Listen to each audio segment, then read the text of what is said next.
Here are two almost identical pictures, but if you zoom in, you will see that one has noticeable star trails, while the other has significantly less star trailing. In general, there exists two rules for determining how long you can expose without a tracker before you begin to see noticeable star trails. And in this video, I'm going to teach you both methods, and I'll show you concrete real-life examples so you can see how it affects your pictures. Let's start simple and let's look at the 500 rule. The 500 rule just says that the amount of time you can expose is 500 divided by the focal length of your lens or your telescope. Very simple. There is a slight variation of it where you say you have 500 divided by the sensor's crop factor multiplied by the focal length. So the general 500 divided by focal length only works for full frame cameras. If you're in doubt what your camera has, you can just go and Google like your camera plus the crop factor, and I also have them here on screen if you're interested, for the most common sensor types. So if you have a full frame camera and you put a 14mm lens on it, for instance, nice and wide for your Milky Way photography, we can see we go 500 divided by 14 and we end up with 35 seconds on a full frame if we use the 500 rule. The other rule is called the MPF rule, and if you turn to page 21 in the Cosmic Field Guide, you can see this formula shown on screen here. In this formula, capital N is the f-stop of your lens or telescope. P is your what's called pixel pitch, I'll come back to that in a second, and F is your focal length. Again, the f-stop, that's just how big your iris is if you're using a lens. If it's for a telescope, you can look it up, or it will likely be printed somewhere on the rim of the telescope if you look at it from the front. The pixel pitch is the physical size of each individual pixel in your camera. So you can either just look this up by just Googling your camera and then adding pixel pitch at the end and you'll be good.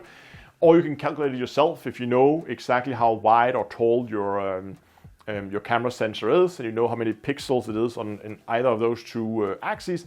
You just divide the two, and you need to provide the pixel pitch into this formula in microns. So if we run the same example as we did with the 500 rules, we take a full frame camera, we put a 14mm lens on it, and let's say we have it at a f-stop of 2. In my example here, I'll be using the stats for a Canon full frame sensor, specifically the one sitting in my Canon RA that has a pixel pitch of 5.36 microns per pixel. If we plug all this into the formula, we end up with 16 seconds. And that's like half of what we got with the 500 rule. And in fact, you can see here I plotted for this exact setup what it looks like for those two. And we can see that in general, the y-axis is logarithmic, just a heads up. In general, you will see that the MPF rule shoots a lot lower than the 500 rule does. So if we go back to the two pictures I showed you at the beginning of the video, as you can probably guess by now, the one with all the star trails, well, that's the 500 rule, and the one with less star trail, that is the NPF rule.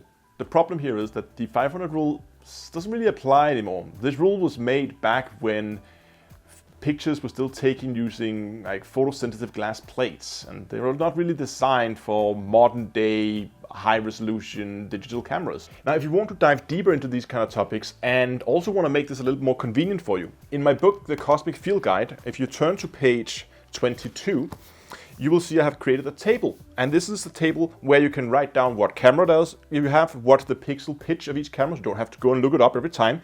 Your f-stop and your focal length, you can write that down, and then you can write what kind of exposures you can get. So if you don't want to have to sit and make all these calculations on the fly, you can just fill out this table with your most commonly used setups, and you will have it at hand with you when you're out taking pictures, so you can always remember.